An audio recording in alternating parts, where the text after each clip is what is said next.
British Prime Minister Rishi Sunak has landed in Tel Aviv, starting a two-day visit to the Middle East. Mr. Sunak is expected to meet his Israeli counterpart, Benjamin Netanyahu, and Israeli President Isaac Herzog for what he said on his arrival here he hoped would be productive meetings.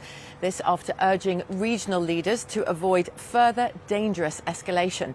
We'll be speaking in a bit to our chief international correspondent, Lise Doucette, about what Mr. Sunak hopes to achieve here.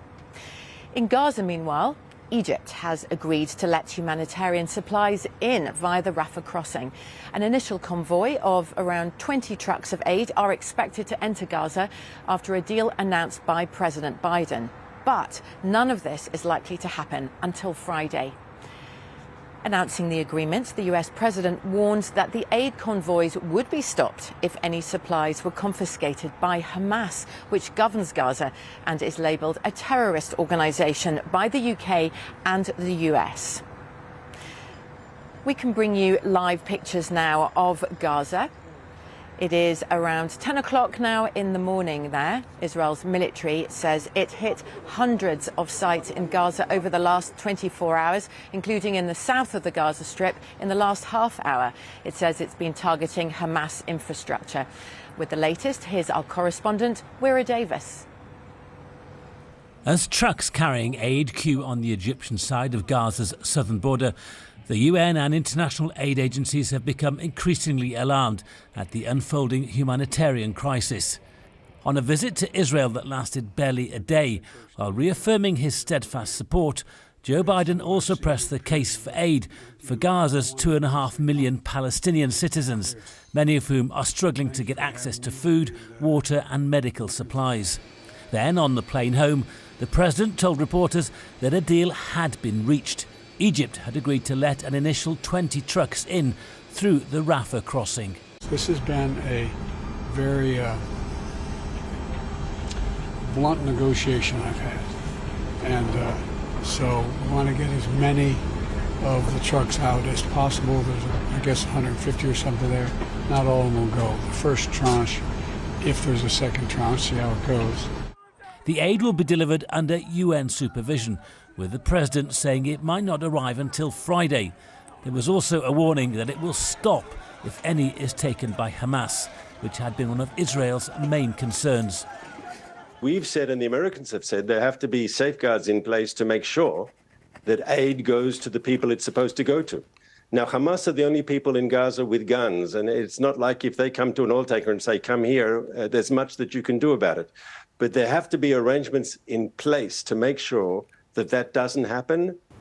Both Israeli and Palestinian officials are still blaming each other for a huge explosion at a Gaza hospital that killed almost 500 people. President Biden had earlier said he believed Israel's version of events. As the dead were buried, the blame game continued and tensions rise ahead of what many assume is an inevitable Israeli ground invasion of Gaza. And with almost 200 hostages held by Hamas inside Gaza, there are concerns that direct Israeli action might jeopardize their safety. Their families will have taken some comfort after President Biden said he'd also discussed their plight, saying he could not reveal details, but there was no higher priority than their safe return.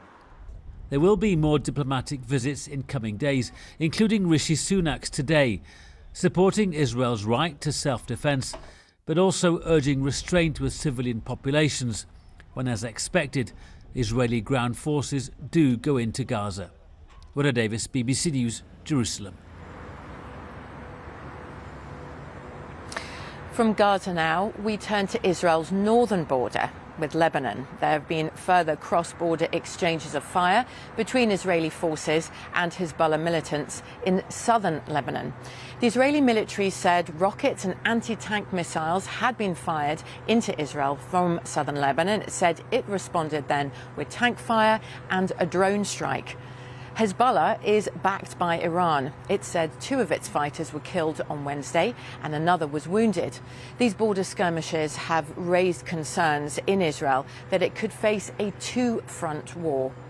We can cross live now to our correspondent, Anna Foster, who's on the Israel-Lebanon boundary. Anna, good morning to you. morning, Katja. How does it feel where you are at the moment? Because we talk about cross-border skirmishes. We're still talking about exchanges of fire, of course, between Israel's mighty military and Hezbollah, which has a huge arsenal itself, that militia in southern Lebanon. So the potential there for escalation is huge. And that's what both sides are thinking at the moment, right? Yeah, you're absolutely right. And that is why there is so much concern when you compare the size of Hezbollah, the number of fighters it has, the amount of firepower it has, to its allies Hamas down in the south. Hezbollah is a huge threat on this northern border. And that is why Israel have moved so many of their troops, so many armoured vehicles and tanks. And you see them when you travel along this border, as I've been doing for several days now. What you see is empty communities. You see towns and villages within 2 kilometres of the border that have been evacuated, almost completely evacuated. There are just soldiers there now and some local security teams. You see right along the roads where Israel have really done what they can with their military to shore up this border. And it's also worth saying as well, it's interesting the point you make that this is always a tense place. It has been for years. But while we're talking about what's going on in the south around Gaza, we see those constant rocket attacks from Hamas, and similarly we've seen the Israeli airstrikes. It doesn't normally happen like this on this border. Yes, it's tense, but you don't normally see these constant exchanges of fire. You don't normally see these engagements like this. And this is a really worrying upturn. And I think that's why you're seeing so much international diplomacy focusing on this border. Joe Biden, when he was here yesterday, the US president, he said very, very clearly, very explicitly in his press conference to any hostile actor or state that is planning to attack Israel, don't. That's why they've put aircraft carriers in the eastern Mediterranean. That's why the UK Foreign Secretary James Cleverly is coming in parallel with that visit from the British Prime Minister Rishi Sunak. But he will go to Qatar, Turkey and Egypt. And his mission is very clear as well. It is to try and stop this conflict spreading and becoming a regional war. Absolutely, Anna. But as you say, while Israel has emptied out places where Israelis are living close to that border with Lebanon, it is moving more troops up to that border. To what extent do you think we are in a situation where Hezbollah feels it needs to be seen to be doing something because of that tense situation in Gaza? Those pictures seen around the world of the suffering of Palestinian civilians, bringing people out into the street in protest across the Arab world, including into Lebanon. And Israel feels it needs to be seen to be firing back. And to what extent are we really on the edge of a possible escalation? Difficult to say with certainty, Anna, of course, but the sense where you are. Yeah, it is. It's a really key point, Katja. And I think there are two things at play here. One is these constant exchanges of fire across the border, because they are, to an extent, limited. They tend not to focus on civilian infrastructure. They tend to focus on military posts. They describe it as sort of the agreed rules of engagement on the northern border, as it were. The problem will be if something goes wrong, if there are a large number of civilian casualties on one side or another, a misstep almost, and that could risk inflaming tensions. The other, as you rightly say, is at what point does Iran, essentially, because Hezbollah is backed by Iran, and Iran are the ones who really will make the decisions about what Hezbollah does. But you're right to say, what could that trigger be? Now, I think the main thing that has been discussed is this Israeli ground operation into Gaza, which we've been talking about for well over a week now, which hasn't happened yet. But I think a lot of people might see that as the trigger point. I think the explosion at the hospital in Gaza, again, I know there was a lot of concern the day before yesterday when that happened, because people thought, will that be the inflammatory moment? But the rhetoric that we are hearing from Iran and what we're seeing, in terms of what they're doing, the Iranian foreign minister has been touring the region. He's been in Beirut talking to Hezbollah's leadership. They've been on social media saying the time for political solutions is running out, that they cannot stand by and watch Palestinians in Gaza be treated this way.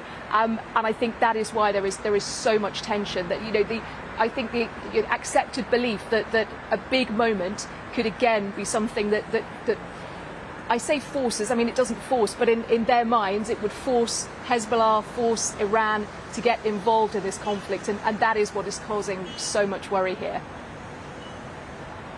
Absolutely, Anna. We can't overemphasize, can we, how much the sense here and across the Middle East is that we are in a very perilous situation where escalation could be round the corner, and we will be looking at all the diplomatic efforts a bit later in our programme. For now, thank you very much, Anna Foster, on the Israel-Lebanon border. And we can now turn to the Israel-Gaza border. We can join Lise Doucette right on the border there in southern Israel. Lise, we were just talking to Anna there about tensions in the north. Of course, in the south, things remain tense at this very heightened sense ever since militants from the Gaza Strip crossed over into southern Israel, killing 1,400 people, taking 200 hostages into Gaza, where they remain now. And Israel's military saying they've continued striking Gaza overnight into this morning as well. Yes, there's been no let-up in Israel's military operations, heavy bombardment overnight. People living in Gaza have spoken of the non-stop bombardment since the beginning of this crisis, living under the attacks night and day. There were reports this morning that people living in high-rise residential blocks were told to leave and that those blocks were destroyed, and so more families are on the streets now looking for shelter. Yesterday, the United Nations expressed concern that there was still bombardment in the south of the Gaza Strip, which is where Israel had ordered more than 1 million Palestinians to flee from their homes in the north for their safety and protection, Israel said, but they're coming under bombardment too. But I think this morning, Katya, so many Gazans will be hoping against hope that news that President Joe Biden has secured an agreement from Israel and Egypt to get the first convoy of trucks, some 20 trucks in all, coming through that Rafah crossing, bringing some of that desperately needed aid. 20 trucks is not enough, but at least it is a beginning. And that is what they'll be hoping as they struggle to find shelter, water, food, and in these hours. As you say, the idea is to let water, food and medicines into the Gaza Strip, so needed, as the UN does keep emphasising. Israel, though, involved in brokering that agreement to allow in the aid trucks, has said fuel is not allowed into the Strip. The concern, says Israel, is that fuel could be diverted by Hamas inside Gaza. How needed is fuel? It's needed sort of for pumping water, right, and water desalination as well.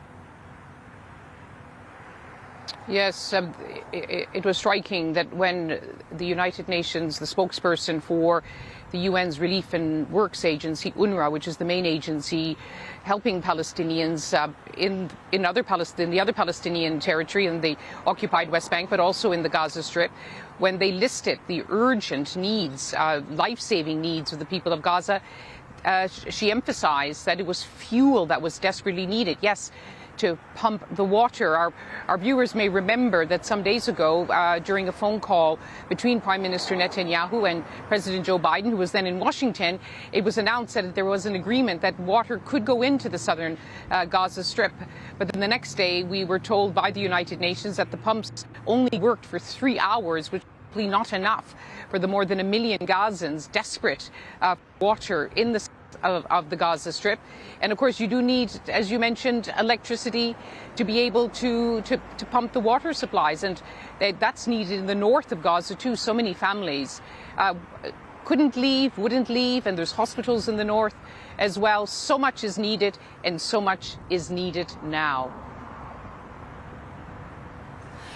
Lise, finally, how does this work practically? Much needed aid, if it starts coming in, the US said not to expect those aid convoys to start entering the Gaza Strip till earliest tomorrow, Friday, and is then brought to people inside Gaza. What about their safety, though? Because Israel is continuing its airstrikes. Of course, there's renewed talk about a possible ground offensive. Israel still saying it wants to destroy Hamas in the Gaza Strip. So how to separate the civilians and keep them safe while these military activities continue? Given what has happened so far, what we've heard from the Egyptians so far, it seems clear Egypt won't open the Rafah crossing unless it has guarantees that Israel will not bomb it. The Rafah crossing, the only way in and out of the Gaza Strip, has been bombed at least 4 times since this crisis erupted. Egypt has said it needs to keep its staff manning that passage safe. Earlier airstrikes by Israel destroyed some of the buildings. So today they're going to begin the work. First of all, in this extraordinary moment, there's the very ordinary details of road safety. President Biden said there are potholes in the access roads. So his team is on the ground. They're working with some repair teams. They're going to try to fix the roads. So that's the first element of safety, making it sure the trucks can safely reach the crossing. Then there is the issue of being absolutely sure there's an ironclad guarantee that that first convoy, we understand 20 trucks, won't come under Israeli fire. Once it enters Gaza, we haven't got all the details, but we would expect that Palestinian health officials, civil servants, the United Nations, other aid agencies will quickly become involved in trying to distribute that aid, because as we've been reporting, Israel has made it absolutely clear, as did Joe Biden, if any of that aid is diverted by Hamas, it will stop. But as you know, Katya, it must be very difficult to distinguish who is Hamas and who is not. Everyone has been seeking shelter, but certainly it doesn't want it to go to the military wing, Izzedine al-Qassam. And we should also emphasize that Israel has said that it will allow aid only through that crossing, that no aid will enter from Israel until all of the captives, nearly 200 captives, Israeli, non-Israeli, 30 nationalities, we're told, come home free. Lise Doucette on the Israel-Gaza border, thank you very much indeed. That was our special international correspondent, Lise Doucette, talking about the conundrum of how to get much-needed aid into Gaza.